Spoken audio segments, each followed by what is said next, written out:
So today we're out here trying to get the back bumper removed and a new one put on. Started taking the side markers out. I've already got it unbolted. You just got to get the bumper cover off first. And we can get rid of this thing.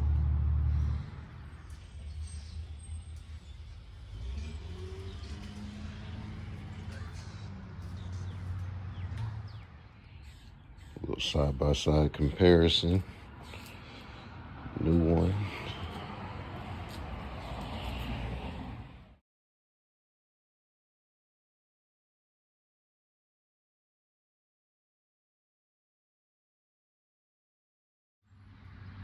Alright, got her all bolted up.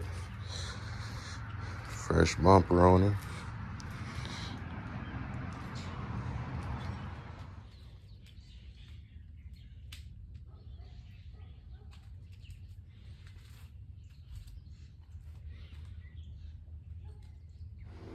And there we have it. Finished product.